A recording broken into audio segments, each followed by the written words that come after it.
Y a esta hora de la tarde queremos seguir conversando sobre el legado del Papa Francisco, sobre la misión y el desafío que se viene también para la Iglesia. Y para eso estamos aquí en el estudio de CNN Chile, en la sala de redacción, con el rector de la Universidad Católica, Juan Carlos de la Llera, recordemos, una universidad pontificia. Rector, muchas gracias, bienvenido a CNN Chile. Buenas tardes. Gracias, Matilde, buenas tardes. Bueno, ¿cómo recibe la universidad, siendo una universidad pontificia, la partida del Papa, un Papa que además estuvo en la Casa Central en su visita a nuestro país el 2018 y tuvo palabras para los estudiantes y para la educación en nuestro país? Bueno, primero con muchísima pena, realmente sabiendo que era una situación que era probablemente previsible, pero la huella que él marcó en la universidad en su visita el año 2018 fue muy profunda. De hecho, este jueves próximo vamos a tener una discusión muy bonita, un conversatorio sobre precisamente el legado del Papa Francisco. La verdad que, claro, ayer cuando estaba en la catedral veía la cantidad de gente que estaba ahí, la homilía que hizo, ¿no es cierto?, Monseñor Chomalí, que fue extraordinariamente bonita, que habla un poco de lo que el Papa fue, una persona muy humilde, muy simple, extraordinariamente misericordiosa, y la verdad que eso ha pegado fuerte, digamos, en la universidad. Chile también se ha ido reconciliando con la figura del Papa, tal vez lo siente hoy mucho más cercano a la época en que él vino, pero vamos a hablar de ello también. Yo recuerdo que lo entrevisté para una edición de este año con la que iniciamos en CNN Íntimo, y yo le preguntaba si usted se identificaba con el estilo de liderazgo del Papa Francisco, y usted me decía absolutamente convencido que sí. Mucho. ¿Por qué?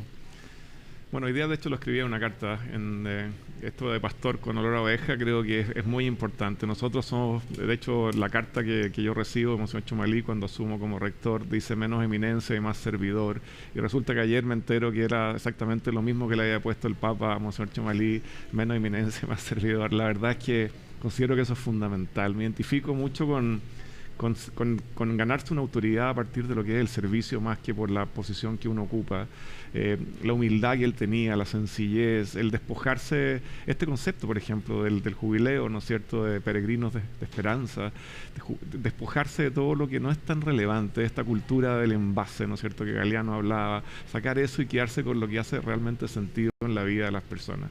Yo creo que el Papa representa eso mejor que nadie. Bueno, para la universidad esa visita fue importante. Él dijo que había que armonizar intelecto, afectos y las manos. Encuentro maravilloso. De hecho, eso es lo que yo he repetido siempre. Cuando él dijo mente, corazón y manos, en realidad está hablando que finalmente no puedes quedarte solamente en una reflexión intelectual y ni solamente del punto de vista afectivo y emocional, sino que llevar eso a transformar la sociedad, que la universidad salga un poquito de su espacio de seguridad y se vaya a la sociedad y se enfrente a las problemáticas complejas que hay que enfrentar con las capacidades que la universidad tiene. Bueno, y el Papa en su pontificado hizo carne eso, porque más allá de la ortodoxia, él se quedó en la ortopraxia de cómo se podía vivir el Evangelio en el siglo XXI, acogiendo a muchas personas, muchas miradas y muchos sectores que muchas veces se sintieron lejos de la Iglesia. Por ejemplo, la comunidad LGTB, los divorciados, los mismos abusados, los que él llamaba las personas de las periferias, los que sufren con la guerra, con las consecuencias del cambio climático. Y era un discurso que no le era cómodo a todos, que incomodaba. Y había también, el Papa tenía sus detractores. Hay que a veces, a riesgo de ganar detractores, hacer lo que se tiene que hacer. ¿Cómo veía usted esa parte del Papa, que no era para gustar a todos? Yo encuentro que eso es lo que hay que hacer, porque finalmente él estaba profundamente convencido que todos somos hijos de Dios y todos somos hermanos, y no importa, te fijas, eso no nos quita nuestra dignidad como personas, te fijas. Yo encuentro que su mensaje fue siempre clarísimo, y yo siempre, cuando surgen estas preguntas más complejas, ¿no es cierto?, uno se remonta a lo que es el Evangelio. Si uno empieza a acordarse de las parábolas, las situaciones que están, son siempre situaciones de lo concreto, de la vida real. No hay en ellas, te fijas, ninguna complejidad más que una situación de vida, ¿ya? Yo encuentro que el Papa en eso era un gran intérprete de lo que es el Evangelio, ¿ya? Y la verdad que a mí personalmente yo me sentí siempre muy afín con su pensamiento. Ahora yo le decía, esto no fue de gusto de todos en la Iglesia. Los cardenales que van a asistir al cónclave, entre ellos el cardenal Chomalí, en todo caso fueron la mayor parte de ellos nombrados por el mismo Papa Francisco. Pero hay corrientes que dicen hay que volver a tal vez un ánimo menos reformista, y esta iglesia sinodal de la que hablaba el Papa, de esta iglesia abierta. ¿Usted piensa que pudiera frenarse esta corriente que está tomando la iglesia con este Papa? Honestamente no creo. Yo creo que el mundo está, o sea, el Papa le habló a un mundo que yo creo que está muy cercano al pensamiento que él tiene, el mundo católico y no católico. Yo creo que eso también es importante, entender que no toda la sociedad, te fijas, profesa nuestra religión, y hay que hablarle a todos somos hijos de Dios, hermanos, te fijas, y por lo tanto me parece que el Papa, como insisto, fue un gran intérprete no solamente del Evangelio, sino del Evangelio en los tiempos actuales. ¿No se esperaría alguien más conservador, por ejemplo? Hoy día, me costaría mucho pensar que eso pudiera ser una solución. Bueno, Clara, pero estamos viviendo épocas difíciles y complejas, en las que él mismo tuvo varios choques con liderazgos autoritarios, y él se oponía y no tenía ningún problema en decirlo frente a las mismas personas, de estar, por ejemplo, cuando hablaba de Estados Unidos, contra los liderazgos que promueven los muros, sino que los que promueven los puentes. Exacto. Por eso no hay un pensamiento de que pudiera haber porque las olas son, o sea, las corrientes de los tiempos van como el mar, avanzan y retroceden. A veces, ¿Usted está preparado para un retroceso? Tú dices a nivel de la iglesia, que vaya a una y que se traduzca en la universidad como universidad pontificia. No. Yo creo que la universidad ha recorrido un camino que va a seguir avanzando en ese camino de inclusión que ha tenido, que ha sido extraordinariamente valioso, interesante, porque finalmente la inclusión no es inclusión por inclusión, es porque tú traes diversidad y talento a la universidad.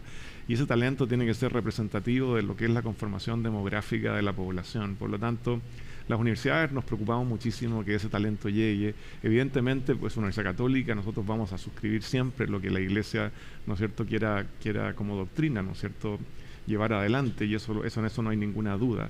Pero siento que los pasos que se han dado de desarrollo, ¿no es cierto?, y una universidad que está muchísimo más conectada con una sociedad, tiene que hablar los idiomas que habla la sociedad en el día de hoy.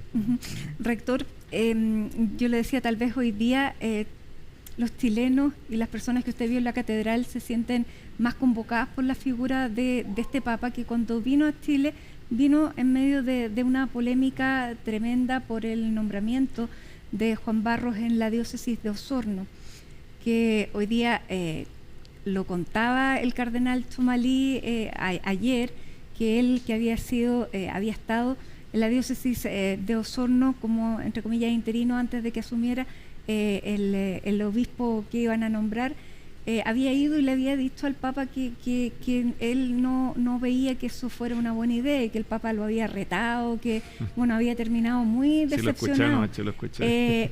Me lo contó eso también en el avión que veníamos de vuelta, cuando el Papa los llamó a todos, pero yo no me atrevía a comentarlo porque podía ser una infidencia, pero que le había dicho que se sentía en deuda con él también, porque había sido injusto en esa apreciación, porque finalmente el Papa sintió que no le había llegado la información que a él le hubiera permitido tener y tomar las decisiones correspondientes. Y para muchos de los biógrafos también de él, hablan de que el viaje a Chile marcó un antes y un después en materia de la aproximación de la Iglesia y del propio Papa Francisco con la situación de los abusos. Y hoy día, precisamente, después de que el Papa le pidió incluso perdón al país en una carta, los chilenos se encuentran tal vez mucho más cerca. ¿Cómo vivió usted esa situación de una iglesia que tuvo que enfrentar el tema de los abusos y que marcó línea para el resto de su pontificado? Bueno, yo siempre tuve una posición muy clara en eso. Yo obviamente era decano de una facultad y de hecho hay testigos de mi opinión, ¿no es cierto?, en distintas reuniones. Yo siempre pensé que los delitos tienen que ser juzgados como delitos, ¿ya? Y eso no hay ningún espacio para que no sea así, independiente de dónde ocurran, ¿ya? Y por lo tanto eso es una posición que he mantenido toda mi vida. Ya, obviamente, no me cabe ninguna duda que el Papa no tenía la información completa, probablemente, no conozco los detalles internos, ¿te fijas? Pero yo creo que lo importante hoy día es saber que no hay ningún espacio para que eso pueda ocurrir, obviamente en la iglesia, ni tampoco en una universidad. Hay cero tolerancia a todo tipo de abusos, y eso es un tema que yo creo que es un aprendizaje doloroso, creo que costó bastante y obviamente se ha pedido perdón, ¿no es cierto?, a las víctimas. Yo creo que eso es absolutamente fundamental, pero perdón genuino, ¿ya? Y eso me parece extraordinario y nada, y ahora hay que volver a que esto jamás pueda ni cerca ocurrir o producirse. Hoy día el ex rector Sánchez, en una entrevista en T13, hablaba de que la universidad dispuso de una comisión también para evitar los abusos, a los que invitó tanto a ex denunciantes de la iglesia como también a académicos que trabajaron dentro de la universidad, académicos vinculados al derecho canónico, y que eso no había causado inicialmente, digamos, no había tenido una buena recepción en la jerarquía, pero que después eso había cambiado. ¿Usted va a mantener esa comisión? Yo no sé si sigue funcionando, si sigue o si sigue la voluntad de querer colaborar también en ese sentido. Nosotros vamos a colaborar en lo que la iglesia nos pida exactamente, y si hay que seguir investigando casos que no se han investigado, se tienen que investigar. Esa comisión se cerró, terminó en un informe muy completo que se presentó ya hace hartos años atrás y que fue un insumo más, ¿no es cierto?, para todos los procesos que se estaban llevando adelante. La verdad es que, como te digo, el tema de abuso hoy día no tiene espacio dentro de la universidad. Y si hay que generar comisiones o seguir profundizando estudios que no se han hecho completamente, lo vamos a hacer siempre. ¿Ya? O sea, la verdad es que ese es un tema que creo que nos causó a todos muchísima vergüenza. Somos todos parte de una iglesia, somos católicos. Te fijas, se produjeron esos abusos y esos abusos fueron delitos y esos delitos tienen que ser juzgados. Gracias. Rector, partió el cardenal Chomalí al cónclave, bueno, primero al funeral y luego va a participar del cónclave. Él ayer, digamos, bromeaba un poco, decía, le preguntaban si él también se veía como un papable, él decía, claramente no, pero tengo muchísimas más probabilidades de cualquiera de ustedes. Sí, me da mucha risa eso, sí. ¿Con qué ánimo lo vio partir y cómo se toma esta responsabilidad? Lo vi muy emocionado ayer. En varias de las intervenciones. La verdad que me impresionó mucho, te fijas, de que vi que realmente el Papa era una persona muy cercana, más allá de estas diferencias de opinión que puedan haber ocurrido en algún minuto. Pero el Papa reconoce el error, pide perdón. Exacto. Y pero es que repara, ¿no? Es muy lindo eso, es muy lindo, porque eso también es un gran ejemplo. Imagínate que un Papa, te fijas, en una posición muy humilde, reconoce ese error. Yo encuentro que eso es lo que es un ejemplo para todos nosotros cuando hacemos lo mismo y cometemos errores, la forma en que él pide perdón. Veo a un cardenal Chomalí que en realidad ayer lo vi en una homilía extraordinaria en la Catedral de Santiago. Honestamente siempre he pensado que él sería un extraordinario papa, o sea, pero es una opinión muy personal.